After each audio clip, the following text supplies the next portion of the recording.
Well, hello out there. Welcome back to Chapter 2.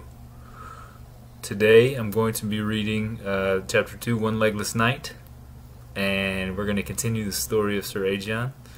I hope you enjoyed yesterday. Just a quick recap here. So Sir Aegeon was in a battle with a knight named Oak. Oak was victorious and cut off Sir Aegeon's legs and then stabbed him through the heart. Now Sir Aegeon is on the back of a wagon being pulled by two men named Mark and John, the town's scavengers. So we're going to pick up from there. Also, I'd like to just give a shout out because, man, I'm feeling some crazy love today after doing this video yesterday and then just on Twitter and my blog and stuff. There's so many awesome people out there that have been supportive of me so far, which is incredible because I was terrified to do this stuff. I'm still terrified to do it. I'm doing it every day because I want to do it. You know, I love doing it. It's fun, even though it's scary. But having people to support me is an incredible gift. I realize that walking through that fear is the most powerful gift that could ever be given to me, and the most powerful thing that I could ever do with my life is by walking by faith instead of fear, and keep continuing to move forward, and the blessings just keep showing up. Yeah, so I actually, it's funny, I had a direct message from an old lady who said she was dying and wanted to give me $9.8 million, and I was like, I knew it. Look at that. All these great things are happening for me in my life. Some old dead lady wants to give me millions of dollars for nothing at all. And of course it was a scam, but it's so funny to think, you know. But anyway, I always say that because it's silly, you know. It's like stuff starts popping up like that into my attention, and I can't lose my head completely, right, and believe that some person dying is gonna just gift me a bunch of money. Like, I still have to work for it. I still gotta do the stuff that is required of somebody who wants to make money and be on top of his game and be you know, #1 bestseller. You know, have a big time YouTube channel and like all this other stuff. Like, if I want to do that stuff, I gotta work. I can't just rely on people dying and giving me money to make that happen. So anyway, without further ado, I'm going to begin reading from Chapter 2, One Legless Knight. So here we go. Waking up cold in a pile of other old, cold, extremely dead bodies was not Sir Aegeon's idea of heaven. But what did he know? He was the new guy here, right? Wait a second. What's that smell? My God, it's terrible. Rotting flesh and excrement. So maybe he didn't die and go to heaven. In fact, maybe he's not dead. As his senses began to clear, he gained a better understanding of where he was. Jeez, we really need to do a better job of sorting our dead. I mean, a pile of dead bodies on the outskirts of town waiting to be sorted through to find your loved ones is not the greatest method. The memory of what happened flooded back to him. Wishing it was only a bad dream, Sir Aegeon reached down to feel his lower legs, only to be hit again with the realization that they were gone. The great big wound in his chest didn't look so good either. Amazingly, the wounds had completely stopped bleeding. Unfortunately, the pain and loss remained. Sir Aegeon wondered if his severed legs lay in the pile of death that he too occupied. Getting back home was going to be a real pain in the butt without legs. However, he wasn't going to lie in this pile of death any longer. Luckily, Sir Aegeon appeared to be one of the fresher dead bodies discovered from that day. It appeared he got there just after dark, judging by the silence from the town. Everyone seemed to be fast asleep. Welp, here we go. Taking a big breath in, Sir Aegeon extended his arms, maybe a little too hard, because instead of gently rolling down the pile of death gracefully as he had hoped, Sir Aegeon bounced and tumbled in a legless cartwheeling motion. Ugh! Ugh! Face down and breathless, Sir Aegeon began to crawl towards the city. Hello? A little help, please? He yelled at the night watch on top of the towers. "Oi! Who goes there?" "It's me, Sir Aegon, son of Sir Lancelot. Please let me in." "What are you doing down on your belly, Sir Aegon?" Well, I had a bit of a mishap in battle. Lost my legs." "Oh, wow. That must really hurt bad. Does it hurt?" Yeah, it hurts a lot, actually. Can you help me and let me in, please?" "Well, hold on. I'll open the gate." "Oh, thank you so much." Taking another deep breath, he rested his head on the dirt in which he lay. Soon the gate would be opened, and he would be back to safety, even if he was legless. The gate opened, and two men with swords at their waists walked out and grabbed Sir Aegon under his arms and dragged him into the gates. "Thank you, men, so much. What are your names?" "I'm Jon. This is Mark," he answered with malice in his voice. "Well, thank you, Jon and Mark, for helping me. I owe you a great debt of gratitude." "Yeah. Well, see, the thing is, kid, we found you out there on the battlefield and you were dead." "Ha, yes, simple mistake. I'm obviously not dead, right? Because how else would we be talking?" "He makes a good point, Jon." "Mark, I'm not an idiot. This guy was dead, and for all we know could still be dead, but is enchanted or cursed with some witchcraft. How do we know he's not going to try and eat our brains?" "Well, gentlemen, I appreciate the idea of some funny witchcraft just as much as the next guy, but I can assure you I am not dead. I mean, I have a heartbeat. Oh, God. My heart. Why isn't it beating?" "See, Mark? I told you he's a zombie or something." "Well, what do you want to do with him, Jon?"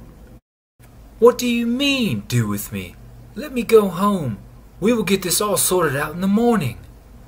"Well, the thing is, we don't want to be the guys who let a zombie into town. We got a reputation to uphold."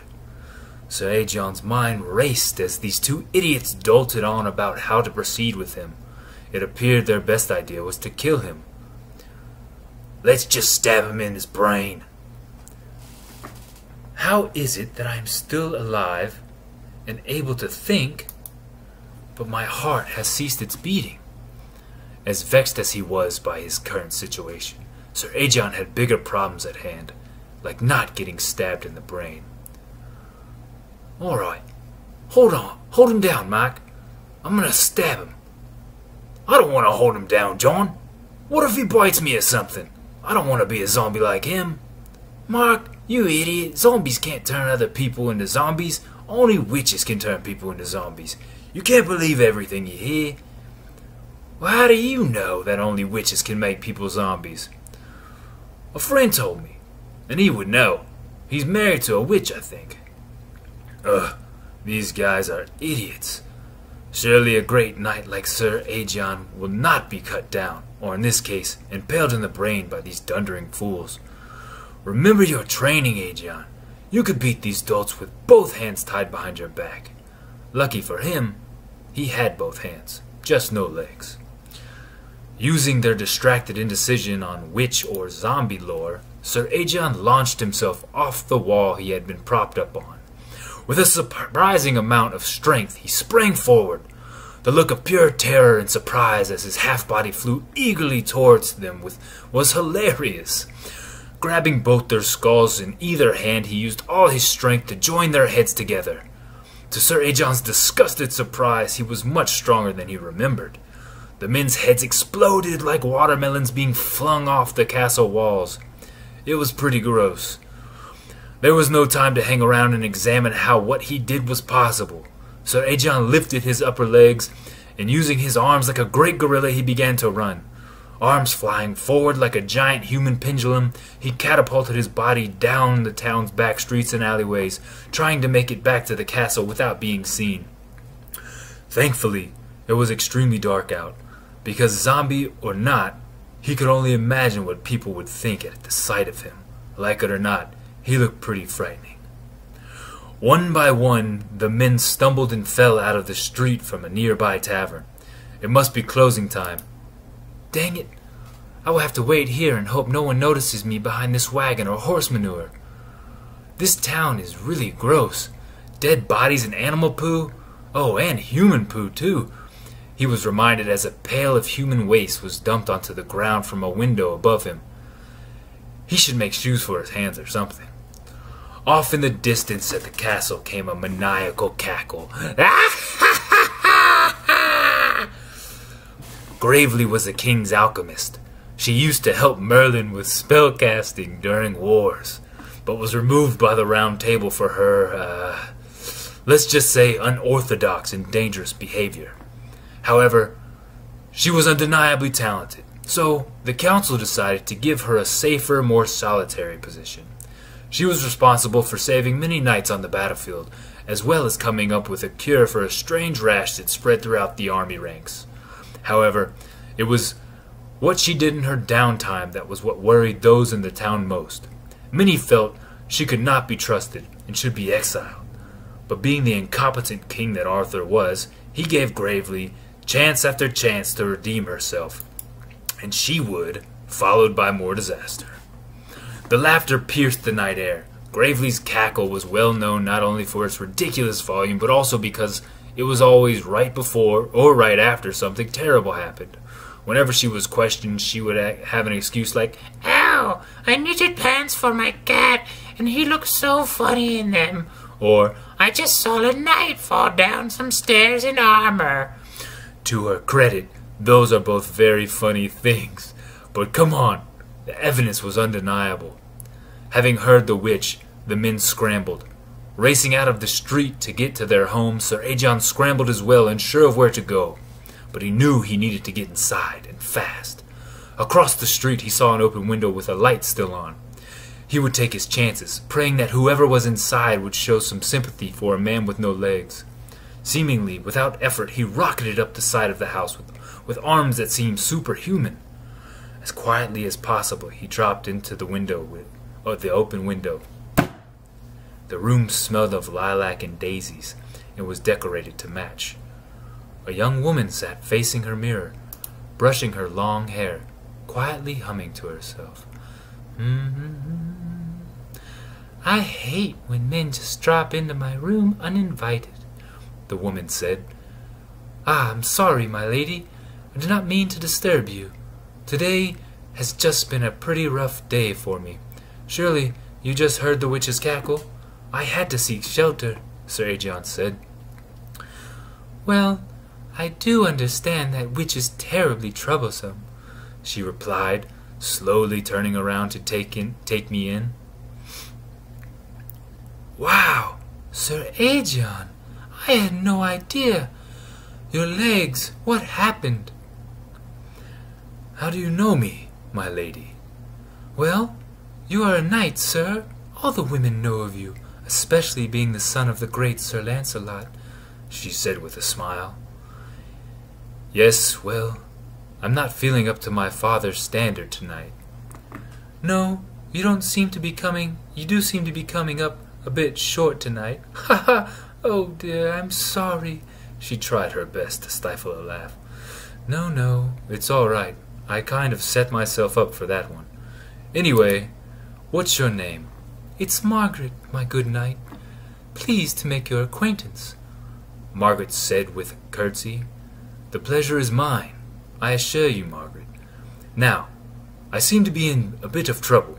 I would love to get home and get this whole no legs or heartbeats but super strong thing worked out." "Wait, what do you mean no heartbeat? Like you're dead?" "Blast! You must excuse me, my lady. It's been a long day. I am just tired is all." "Yes, well, I am sorry to see that you are not doing so well. How can I help?" "I need transportation. Do you have a horse?" "Ah, no, I don't. But I have a friend not far from here. We can borrow hers." "That would be wonderful. I must get back to the castle and find out what is going on with me." "You mean besides not having legs?" "Yes, I mean besides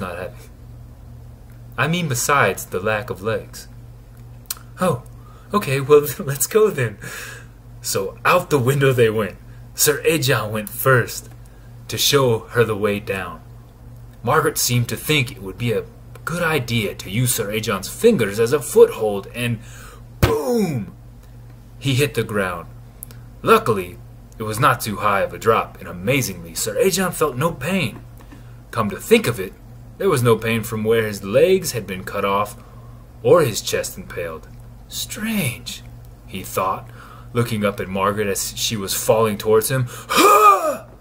All the air was knocked out of Sir Aegon's lungs. Oh no, I'm so sorry, Sir Aegon. Are you all right?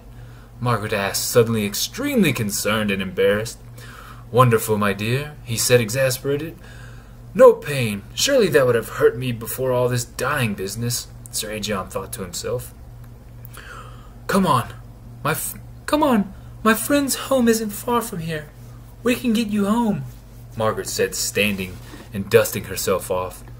The horse stable was quiet, and no one seemed to be around. This should be a piece of cake. Horses loved Sir Aegon. He had been riding since before he could remember. He was actually named after a horse. I know it doesn't sound cool, but apparently this was a pretty awesome war horse. Let's be quiet, sir. I don't want to spook the horses. Nonsense, my lady. I will handle this. I am a knight. As confidently as he could, walking on his hands, Sir Aegon approached the horse, reaching up to pat the majestic creatures on its haunches. Sir Aegon had to stretch, but he reached. The horse seemed to be a farming steed, as he still wore the ropes around his saddle from the day's work.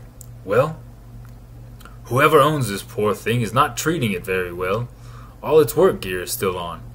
Suddenly, the horse startled. Whoa, whoa, whoa! It's okay, big fella, Sir Aegon pleaded, grabbing the reins. He soon found out it was anything but okay. The horse bucked and neighed loudly, the ropes falling loosely on the ground around Sir Aegon. Quick! Close the stable door before he bolts, Sir Aegon shouted to Margaret. It was too late. As the horse took off, the rope lassoed up around Sir Aegon's waist, and before he knew it, he was off. Bouncing, breaking, careening, and smashing, the horse drug him through the town. Well, it's now officially the worst day ever, he thought. On the bright side, it didn't hurt at all, and the horse was heading in the direction of the castle. It took some doing, but Sir Aegon eventually was able to right himself enough to grab the rope and pull himself up onto the horse. Once on its back, he was able to regain some control and get it into a nice gallop up to the castle walls. It would have been pretty embarrassing pulling up to his home being dragged behind a horse. Now, time to get inside and get to the bottom of this. Surely that witch knows what's going on. Either way, she will be able to help make sense of everything. Thankfully, Sir Aegon's house key hadn't fallen out of his pocket, so in he went. The men guarding the doors all looked at him astonished. Sir Aegon! My God, your legs! Ah, no big deal, just a flesh wound. Now leave me be. I must find Gravely. Where is she? Why, she is in her tower, sir, where she always is. Great, thanks. Sir, are you sure you don't need any help? No, I'll be fine. Off he went to the tower. He would definitely be speaking to the king about making the castle more handicap accessible. Who the heck cleans up around here? Wooden screws, metal shavings? Are those someone's teeth? He had never noticed what a mess the castle was until he had seen it up this close. A giant castle full of magic and gold, but apparently no push broom. Amazing. Slowly he approached the witch's door. Bang, bang, bang. Sir Aegon knocked. Gravely! Gravely! We must speak at once. The door slowly creaked open. Couldn't this lady do anything without being creepy?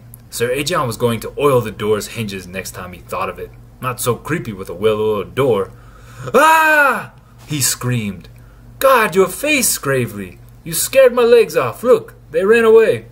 Haha, just kidding. But seriously, what's on your face? It's a cleansing mask, to purify my skin, you moron. Now come in. I have been waiting for you. I must have laughed like an hour ago. What do you mean? Sir Aegon asked, looking confused. Well, I had to get your attention, you blithering fool. And I know how all you people think my cackle causes some sort of doom to befall you. Oh, ha, no, Gravely, whatever do you mean? We think nothing of the sort, Sir Aegon said, shifting back and forth, not looking at Gravely. Anyway, it's not important. Anyway, it's not important. What is important is what's happening to you, she said in her high-pitched voice. Yeah, what the heck is happening to me? I mean, one minute I'm clanging steel, the next I got no legs and I was stabbed through the heart. Now I got super strength and can't feel anything. Oh, and no heartbeat. Is this your doing, witch? Sir Aegon said, glaring at Gravely. No, but I know who it is and why. That knight you were fighting was no ordinary knight. Okay, big deal. The same could be said for me, Sir Aegon said, sticking out his chest. Gravely was waving off Sir Aegon's comment. He is different. He is full of magic, and he was given a very special sword that only he has the power to wield. Okay, so you're saying he's magic, and so is his sword, which has the power to cut off people's body parts and turn them into super zombies? No, not exactly. The sword pierced your still-beating heart, and somehow its magic infused into your body, turning into an undead creature. Well, that's basically the same friggin' thing, isn't it? It's also the absolutely most ridiculous thing I've ever heard. I mean, what kind of an idiot would create a magical weapon like that? Sir Aegon looked dumbfounded. The same kind of idiot that has created all the magical weapons for the past century, Gravely said knowingly. Merlin's beard. No, Sir Aegon, not his beard. Merlin himself. Gravely corrected Sir Aegon's poor attempt at humor. Well, yeah, figure of speech. Anyway, forget it. So Merlin can reverse this then? He asked, a look of longing on his dead face. I'm afraid not. No, Gravely. You're a witch, Sir Aegon said, attempting to be humorous. You idiot! Would you be serious? You are now undead creature. You are doomed to walk. Drag your body around the world, aimlessly all eternity or until someone stabs you in the brain. Well, that sucks, huh? Sir Aegon said, staring off into nothingness. You sure there's nothing I can do? I mean, can't I still be a knight and stuff? I'm super strong now. I can still ride a horse. And I'll be great in battle, as long as I keep my brain protected, he said, hope returning momentarily to his eyes. Soon you will hunger for others' flesh and brains. You are a monster. Your strength and invulnerability, although a nice side effect, are just the beginning of your transformation. Soon your cravings for others' flesh will be too much for you to overcome. You will lose yourself to hunger, Gravely said in a terrified whisper. Can I just, eat animal flesh and brains and stuff? Close enough to the real thing, right? Well, I don't know. I guess you could, Gravely said with a contemplative look on her face. Ah, that's great. Cool, I'll just do that. I mean, that's pretty much what people do anyway, right? Sir Aegon began bouncing around with excitement. Well, yeah, but it's different. Gravely looked taken back. Sir Aegon's reaction was surprising. If you say so, Gravely. Glad we got that taken care of. I'm gonna go find a broom. You ever notice how dirty this place is? Sir Aegon opened the closet. Well, hello, brooms. Holy cow, Gravely, how many brooms do you need? No wonder the castle is a mess. You've been hoarding all the brooms. You're not even using them either. This place is a mess. I guess I'll start here. It's crazy, I feel so much more energetic now that I'm dead. You think the blacksmith can make me some legs? Sir Aegon asked Gravely as he happily went to work cleaning up the witch's room. Chapter 3!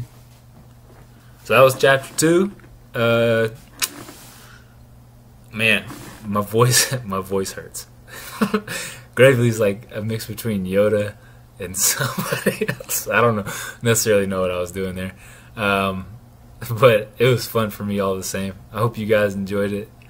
If you're enjoying the story, please comment, like, and subscribe to the channel. I'm going to keep doing this. I'm going to start doing other videos too. Once I get everything worked out, I'm going to start doing some stand-up comedy stuff just because I want to practice, and maybe some motivational stuff too, and doing some shout-outs to some friends that have really been helping me along this journey, man. I mean, in the past 7 months, my life has completely changed to a life that I could never dream of, honestly. And it's the most beautiful thing in the entire world to be where I am right now, to be able to do what I'm doing right now. I get goosebumps thinking about it, talking about it. It's so fantastic, and I'm glad that I'm able to share it with all the people who are supporting me. So if you're part of the Twitter fam, the blog fam, the YouTube family now, if you're out there, you're supporting me, God bless you. Thank you so much for your support. My sober friends, the people in recovery with me, thank you guys so much for your support. My family, everybody who's supporting me. I try to focus on the people who do support me, you know, because without them I wouldn't be here right now. And I truly I know that's a real blessing, and I only hope that I can pay it back and pay it forward to the next person. So with that, hope you enjoyed, and love, peace, and chicken grease. Man.